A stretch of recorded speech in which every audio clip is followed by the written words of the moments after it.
former royal butler. Is that the sort of decorum that you would expect of a gentleman? Not really. I was a bit shocked, actually, when I saw it, because I think when he said about a reverse and dump truck, well, it's not really something you say to one of your guests at a dinner party.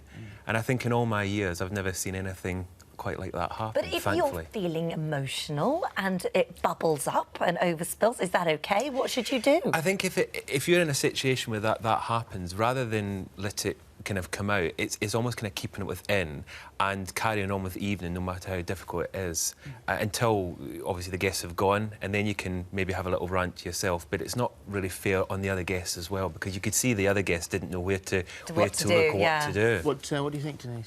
Well, he's got to learn to mince his words. What I saw there was revenge. You may have won, but now I'm going to smash your face in. It's that simple. And he was incredibly foolish, because by now we'd all have forgotten that he didn't win. But that... when he dies, somebody will dig that out and put it on the telly. So he's let himself down terribly. Let's talk to Chanel, because Chanel's on the phone now. Morning, Chanel. Hi, Chanel. You've stopped playing competitive games with your boyfriend. Yes, I have, unfortunately. And the first time we played a game was 2 months into our relationship. It was a card game, and the cards went everywhere as well as the words. So, yeah. So what about being gracious in defeat during games? And that's the thing.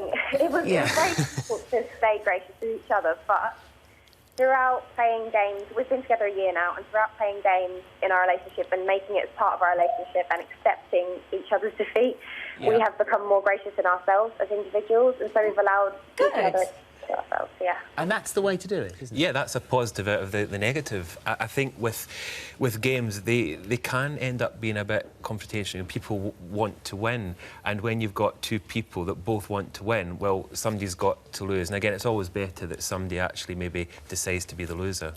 But that's music to my ears. That's two people managing a relationship very well. Out. Top marks. Well, Denise, see if you can help Lauren then, because Lauren, morning to you. Yours is a different situation, because this involves your husband not letting your 5-year-old win anything. Yeah, totally. It became a bit of a nightmare. Basically,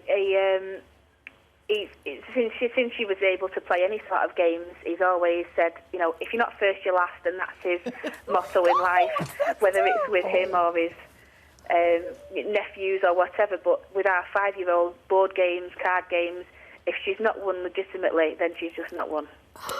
Oh, bless her. If she gives me her address, I'll come round.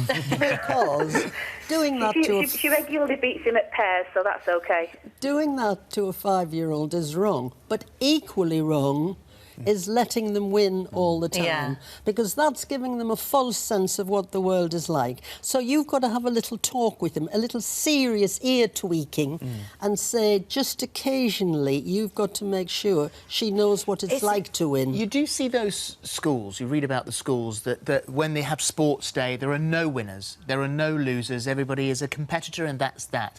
Now, is that a good thing when you don't experience winning or losing? Because later in life, of course, that's not what it's going to be like.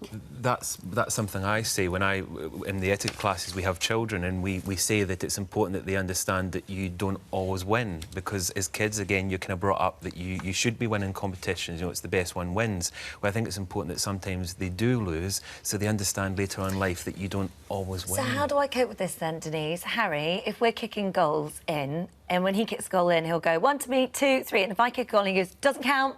Doesn't count.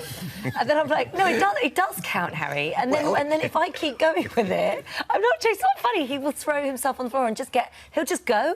He'll go. He hates it. When he's a millionaire, you will be glad you let him get away with that. No, seriously. He is very young, and I would gently explain to him, I like to win sometimes too, darling. Yeah. But do I think it's going to ruin his character? No.